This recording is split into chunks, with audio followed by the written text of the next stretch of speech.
Dilshan Linige from Java Institute. Today is our second video from the Web Component Development Part 1.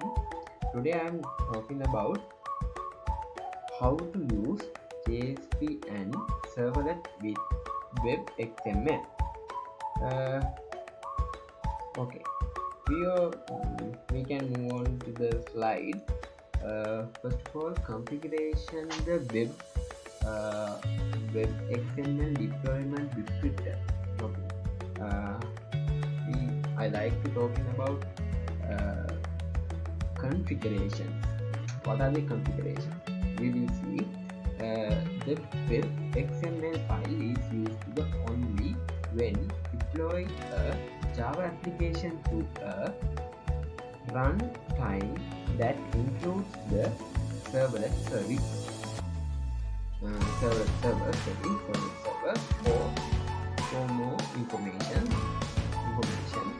Java web application use a descriptor file to determine how URLs are mapped to servlets, how URL require authentications and other information. This file called web.xml and is located in the application part in the web info directory. Web.xml is part of the servlet standing for the web application. We can move on the slide. About deployment descriptor. Web application deployment descriptor describes the classes, resources and configuration of the application and how the web server use them to serve web requests. When the web server receives the request for the application, it uses the deployment descriptor to map the URL of the request to the port that to handle the request. Servlet and URL path. Okay. I will go. I now go my NetBeans project. NetBeans project. You can see this is a deployment descriptor. Okay. Web.xml file. Web.xml file. We can map servlet. Already we can map the servlet. We can use the first of all we can create a servlet. This is servlet name next to servlet class. Okay, we can servlet class. There is servlet class with that servlet package next to the servlet class name. Next to we can map it. One thing we have to must know it. First of all, we use this tag, servlet name tag. Then we can use the servlet class. Okay, we can use these kind of classes. Is a very normal authentication for any classes. You can use UR pattern A, but you already done this before. A pattern we can use another URL pattern also. I will use B pattern, but same I call same server. We can watch now. Okay, I will see. Okay, first of all I requested a servlet. we can get the file instance. It's a get method.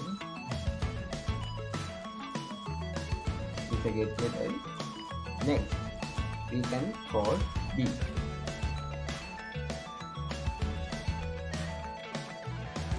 Oh, there is no not found there. We have to do any kind of edit. We must deploy or save the NetBeans first. Okay. Next, we can refresh again. Now we can see B servlet, B URL pattern also done. But you also know this B URL pattern also call it servlet A. Okay. This is a servlet mapping example. We can see next for the slide and move on slide. Slide 2. Okay, servlets and URL path. You will know what kind of servlet path URL path is. We can any kind of URL path set to the web.xml. Define the web.xml. Define the mapping between URL paths and the servlet that handles the request with those paths. The web server use this configuration to the identify the servlet to handle a given request and call the class method that operates response correspondent to the request method. Example, the doGet method for HTTP GET request. To map the URL servlet, you declare the servlet with the servlet element, then define the map for the from URL path servlet declaration for the servlet mapping element. I already you already saw that example. I already said first of all we used to do a servlet tag. Next we used to servlet mapping tag. Okay. I think we can move on next slide. Next slide. JSP is used to web servlet. So already we can use web servlet for JSP. JSP URL mapping, and automatically compilations are supported by the app engine or JSP with the extends.jsp. In the applications are the outside of the web info is a root files. This web info calls is the root files already. JSP is automatically converted into the servlet class and assign a URL path that corresponds to the path from the var root to the JSP. Can you specify the mapping directly by declaring it with an elements that contains the path of the JSP file from the var root if you want additional control over how the JSP maps the URL. Okay, URL map is very common, and in the same for the servlets. In the JSP config in the implements objects type of servlet configs. These objects can be used to the get initializations parameters from the particular JSP's pages. The config object is created by the web container for each .jsp pages. Generally, it is used to get initiating parameters from the web.xml. Okay, we can see there are okay, I will see another project. Create this project also. You can see there are index.jsp.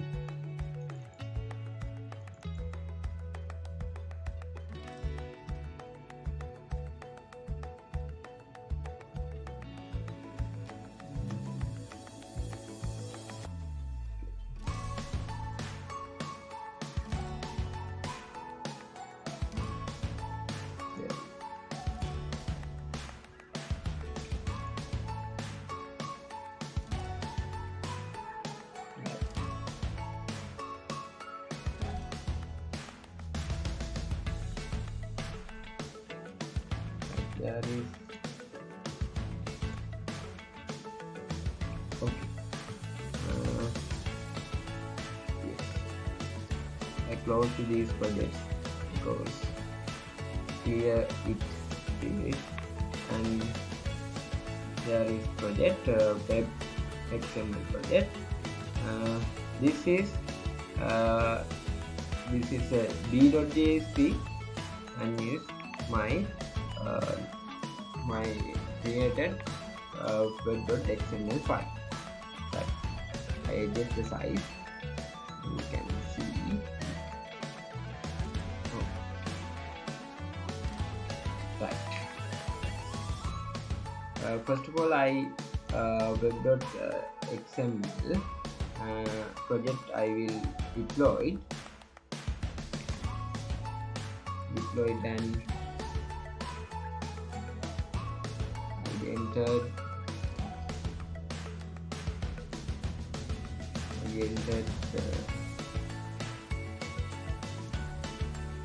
right.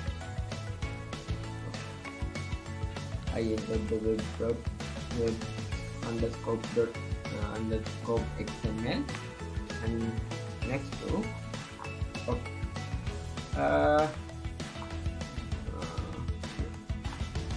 This mapping concept we already done for first example. Next, how to map the JSP files is there is the servlet tag also we talking about previously, but this tag we can use servlet name calls B. Next we can use CD, that's any kind of name. It's our identification name, and JSP file. This tag is very special for that one use servlet. We can use servlet class tag, but JSP we have to use JSP file tag b.jsp. Next I set some parameters. Already we can use parameter tags. Is parameter name is name, parameter value is Santosh. Okay. Next to mapping, we can use this mapping tags is previously done, already done for this. Is same pattern. Servlet name next to URL pattern.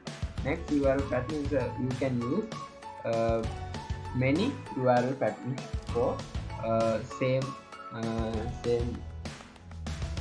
servlet or JSP. Okay. I deploy it and you can see. Okay, I deploy it and I request the BJSP. Okay, BJSP is a B. There is function. We can also we can change the name. Okay, we can change the name XML file, web XML file. So there is initiate moment set the JSP file is name, and we have to watch how to get parameter. This parameters is called get servlet config method dot get init parameter name. Okay, we can pass the init parameter name is string type, is a name. The name there is a case sensitive language already Java. You have to use same name. It's a capital and capital N. There is already capital N. Rather than any error for come, any type of different value for there. Okay. Okay. We can see now. Yes. You can see his name changed to the division because there is a web.xml init parameters. These parameters change, and rather than change the JSP values. Okay. I thought this video series you have to some introduction from the how to use JSP and servlet, web servlet, and I wind up the session. You have to any clarification or anything for us this video for this video section, you can comment or ask this question. We can we will come back soon for the next video in web component development program part 1. Nice day everyone.